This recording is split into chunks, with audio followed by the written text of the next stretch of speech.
Hello everyone, welcome to MCN Television. I am Lisa Thotamari presenting you news roundup of India for the past week. And you are watching India This Week.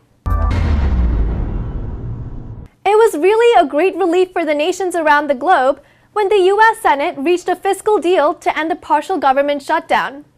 The 3-week-long US shutdown had its reflections on the Indian economy too. First of all, highlights of India this week.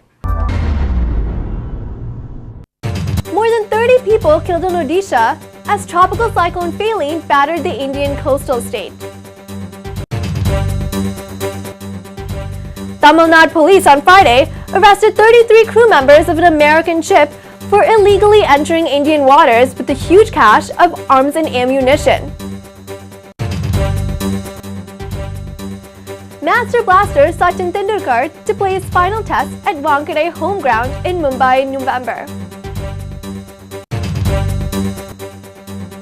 Scientist says the legendary Yeti is probably a hybrid species of ancient polar bear. India to use other unique card system to leapfrog for future development.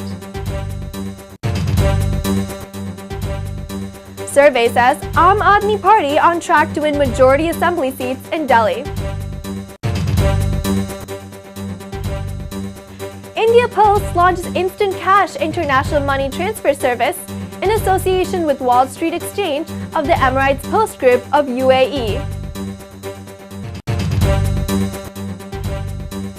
India Sensex surged over 467 points to a nearly 3-year high.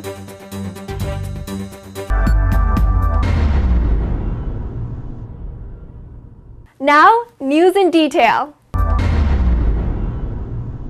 Cyclone Phailin battered 5 districts in Odisha in northern India, and more than 30 people were killed. Hundreds of villages are still marooned, and more than 1 million people are affected by gushing waters. The Army, the National Disaster Response Force, the Odisha Disaster Response Force, and the State Police are continuing relief operations in the affected areas. Several parts of the coastal Odisha and Srikakulam district of Andhra Pradesh are still in darkness. The tropical cyclone was thought to be a super cyclone, however, it was milder when landed on the coastal districts. The Tamil Nadu police on Friday arrested 33 crew members of an American ship for illegally entering Indian waters with a huge cache of arms and ammunition. The MV Seaman Guard Ohio of U.S. maritime security company Advan Fort has been in detention for the last 1 week. The police said the ship crew failed to produce papers authorizing it to carry weapons and ammunition in Indian waters. A case was registered in Tharuvekulam Marine Police Station against the crew members and guards on the complaint of the assailant commandant of Indian Coast Guard. The state government said the arrested seamen were produced before a magistrate court in Tuticorin and remanded in custody. India's master blaster Sachin Tendulkar to play his final test at Wankhede Stadium in Mumbai as he wished. The 200th Test cricket in Sachin's career will be played against West Indies from November. The batting genius is likely to be greeted by thousands of spectators wearing his mask or the waving of play cards. The visiting West Indies team will also play 3 one-day internationals against India after the Test series. The first one-day will be played at Kochi. Sachin had a single-minded devotion, love, and enthusiasm for the game and is greatly admired by all cricket-playing nations. He has an immense fan following cutting across all social and cultural boundaries. Is the legendary Himalayan Yeti a subspecies of brown bear? Studies by British scientists leads to that conclusion. DNA tests on hair samples carried out by Oxford University genetics professor Brian Sykes found that they matched those from an ancient polar bear. The most likely explanation for the myth is that the Yeti could be a hybrid of polar bears and brown bears. Professor Sykes conducted the DNA tests on hairs from two unidentified animals, one from Ladakh in northern India and the other from Bhutan. The results were then compared with the genomes of other animals that are stored on a database of all published DNA sequences. Nandan Nilekhani, the chairman of the Unique ID Authority of India, said the Aadhaar project is an example of using modern technology to leapfrog for future development and transformation of a country. He said the Aadhaar project is to solve the problem of people who do not have an acknowledgement of their existence by people and the state, or lack of acknowledgement of their identity. With the population of 1.2 billion, only a narrow segment of India have traditional IDs, and only 5% people have passports. Newly emerged Aam Aadmi Party claimed that it was on track to form the next government in Delhi.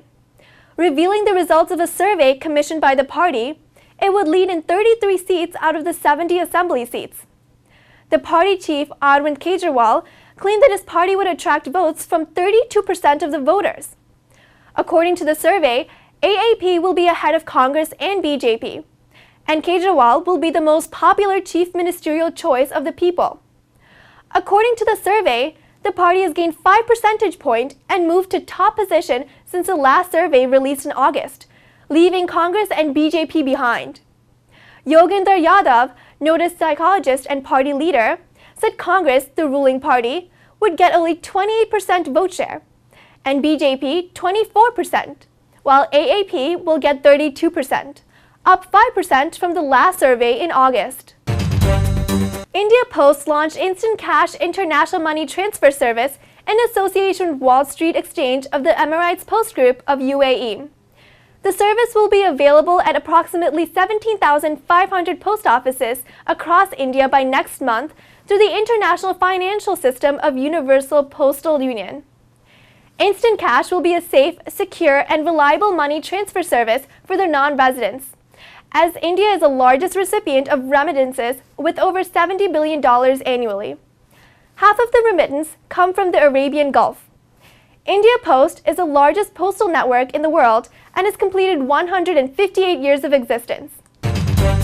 India This Week will resume after a short break. Stay tuned!